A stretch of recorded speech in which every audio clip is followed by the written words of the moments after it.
Bonjour, madame. Bonjour, monsieur. Hello. Would you care to make a selection from our extensive wine list? Oh, sure. Oh, great. I hate this part, choosing the wine. There's just too many choices. What would you recommend? Well, it depends. Do you prefer the red, the white, the dry, the sweet, the French, the Italian, the Burgundy, the Chardonnay? What do you want?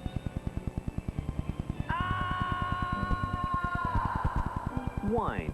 It can be such an intimidating topic, which is kind of ironic because when you get right down to it, it's a pretty crude drink. Just crush some grapes, throw in some yeast, let the whole mess ferment for a couple of weeks, and presto, you've got wine. Well, okay, it's a little more complicated than that, but wine doesn't have to be intimidating. Not if you know a few basics.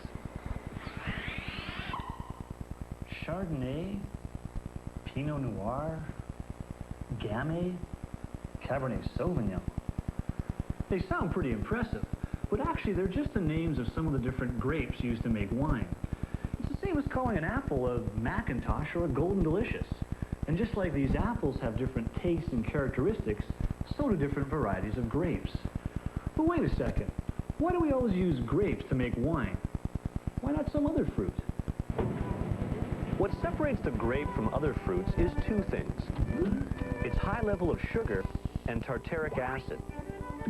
Now, when sugar reacts with yeast, it breaks down into alcohol and carbon dioxide. So more sugar to start with means more alcohol.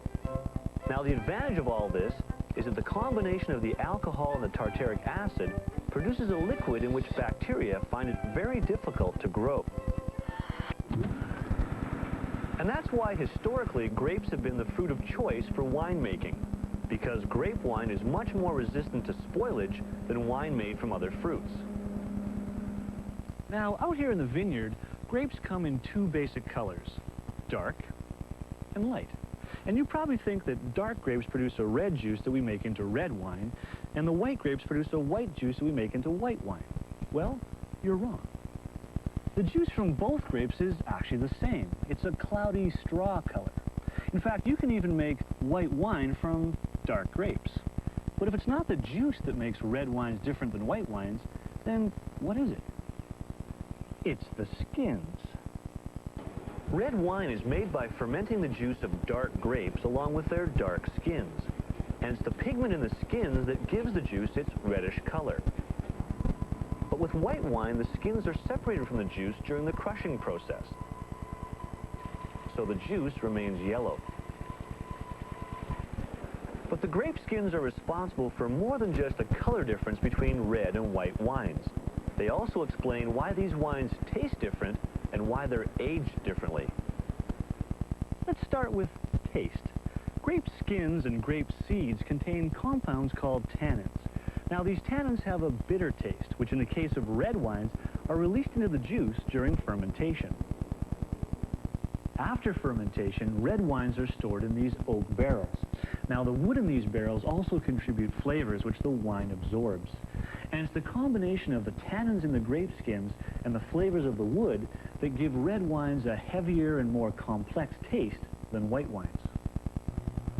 White wines, on the other hand, are fermented without any skins, and instead of oak barrels, they're usually aged in these stainless steel vats. These differences explain why white wines tend to have a lighter, fruitier taste than red wines. Now, what about this aging thing? We've all been led to believe that the longer a bottle of wine is stored, the better it will taste. It's not true. In fact, in most cases, if you opened up a bottle of 100-year-old wine, you'd find it has very little taste left.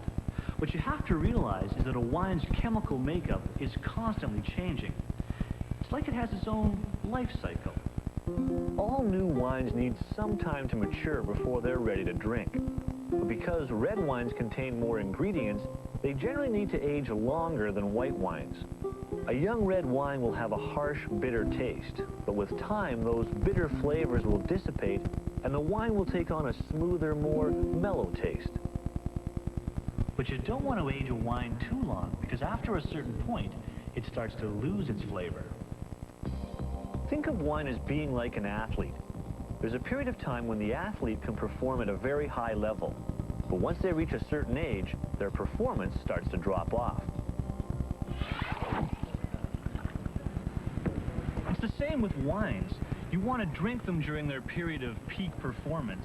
Now, the length of that period can vary from wine to wine, but in general, most red wines should be drunk before they're 10 years old, and most white wines before they're 5 years old.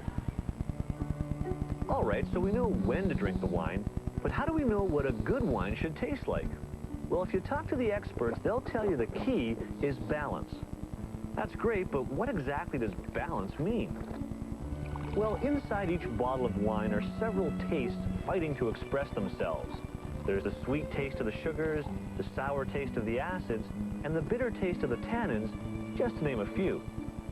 To make sense of all this, just think of making wine as being similar to making iced tea. Now, with iced tea, the ingredients are tea, which is bitter, sugar, which is sweet, and lemon, which is sour. Now, the key is to mix all the ingredients together so that you get a sense of all the tastes, but no one taste overpowers the rest. That makes it a balanced drink, and it's the same with wine. The only problem, of course, is that everyone has their own preferences. Some may like sweet wines, while others prefer dry wines. And just because a wine is expensive doesn't guarantee you're going to like it.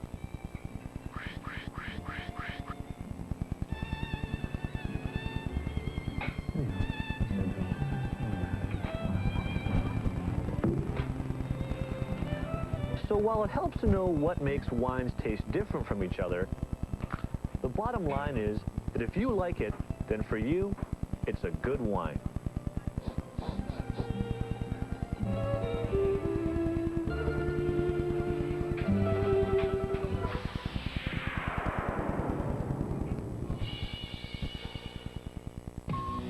Now, there is one thing that can spoil a wine before... Oh, sorry. Okay, I gotta lock out the... Okay, here we go.